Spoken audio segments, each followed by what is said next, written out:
Welcome to the Frugalpreneur podcast. I am your host, Sarah St. John. This episode is what I refer to as a showcase episode where I feature a bootstrapped entrepreneur and they briefly share their tips, tricks, tactics, techniques, and tools that help them bootstrap their business and the successes and failures along the way. My hope is that each of these showcase episodes will provide at least one valuable takeaway that you could implement right away in your own bootstrap business journey. Now, on to the episode.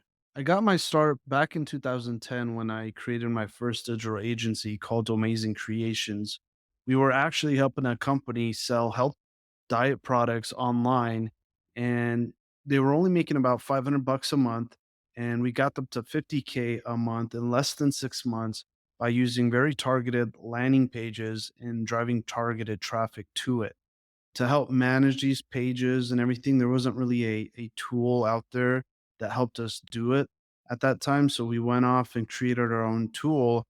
And after a couple pivots, we found a niche where other SaaS companies were looking to license page editors and pop up editors instead of having to build it in house. And that's where we are now. Definitely in the early stages, I was working 2 to 3 jobs. Two of those jobs were mainly used just to fund our MVP. Early on, you're just really trying to figure out how to get enough money and just to get some type of a minimum viable product so that you can get it out to the market, start talking to customers, and then making the necessary changes and updates from there. Biggest success definitely was landing a enterprise customer keep. The contract got large enough where we were actually able to hire engineers full time. And that's when we started to see the company shift. We were becoming more of a company. We had dedicated members on the team.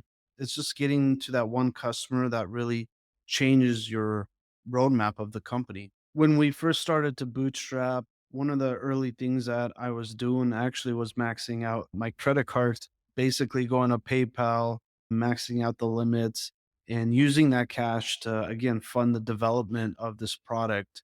There's different ways to try to leverage finances in today's world that kind of helps you extend your roadmap and burn.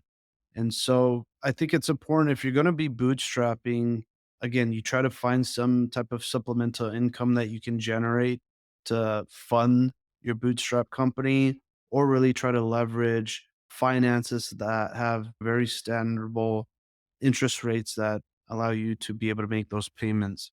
Whatever you get yourself into, just really try to focus on it for the next 8 to 10 years. I think one of the misconceptions is that once you build it, they will come, right? We've heard that a lot. But actually getting in front of customers and trying to get them to pay you is a whole different game. And it takes a lot of dedication and making sure you have the right product to land that. And we've learned a lot, especially going B2B to C and like who those key decision makers are. But the biggest thing here is at least try to get to your first 1 to 2 customers. Because when you start getting there, you really start to understand the buying patterns, who you really need to get in front of. And you will slowly start seeing things unfold from there. And that's where things really start getting exciting.